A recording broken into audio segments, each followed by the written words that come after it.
વિરામ બાદ આપનું હાર્દિક સ્વાગત છે। અને મેં કહ્યું એ મુજબ કે અત્ર તત્ર સર્વત્ર માત્ર અને માત્ર જળભરાવ। જી હા, આ મુખ્ય માર્ગ છે કે જે આપને કબીલપુર થી લઈ કાલિયાવાડ થી લઈ અને ગ્રીડ સુધી લઈ જાય છે। એટલે કે જે ગ્રીડ પર જતો મુખ્ય માર્ગ જે ખરો અને ગ્રીડ પર જતા મુખ્ય માર્ગ પાસે જ્યાં એથરનો શોરૂમ આવ્યો છે અને ભારતી ટોકીઝનો વિસ્તાર જેને કહેવામાં આવે છે ત્યાંની આ પરિસ્થિતિ છે। ભલે 4 લેન રોડ બનાવવામાં આવ્યા હોય, જતા 2 લેન અને આવતા 2 લેન, એની જગ્યાએ આપ અત્યારે જોશો તો માત્ર એક જ વાહન અને એ પણ કતારમાં ચાલી રહ્યા છે, કારણ કે બીજી બાજુ જળભરાવના દ્રશ્યો દેખાઈ રહ્યા છે। અને આ છે મુખ્ય માર્ગ। જી હા, આ છે નવસારીના હાઈવે ને જોડતો એટલે કે ગ્રીડ જતો મુખ્ય માર્ગ અને ત્યાંની પરિસ્થિતિ આ પ્રમાણેની છે।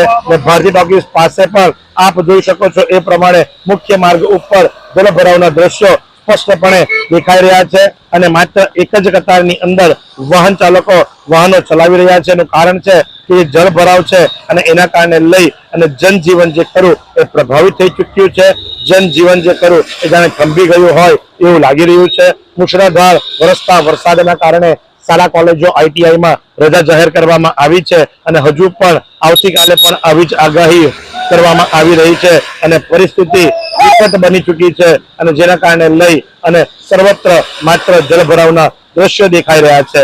એક ધારું ટ્રાફિક ચાલી રહ્યું છે, એક લાઇનમાં ચાલી રહ્યું છે, જેના કારણે કોઈને પણ અટકાવીને વાત કરીએ તો ટ્રાફિક જામના દ્રશ્યો સર્જાય એમ છે। માટે કરી અમે લોકોની સાથે વાતો નથી કરતા, પણ સામેની સાઈડે પણ આપ જોશો તો સામેની સાઈડે પણ હું કેમેરા પર્સનને વિનંતી કરીશ કે સામેની સાઈડે પણ દ્રશ્યો બતાવે। આ શોપિંગ કોમ્પ્લેક્સો જે બનાવવામાં આવ્યા છે ત્યાં પણ પાણીનો જળભરાવ જે ખરો એ દેખાઈ રહ્યો છે અને આ છે મુખ્ય માર્ગ। જી હા, ભારતી ટોકીઝ પાસેનો ગ્રીડને જોડતો મુખ્ય માર્ગ કે જ્યાં આ પ્રમાણે પાણીના જળસ્તરના દ્રશ્યો આપ સ્પષ્ટપણે નિહાળી શકો છો। તો આજ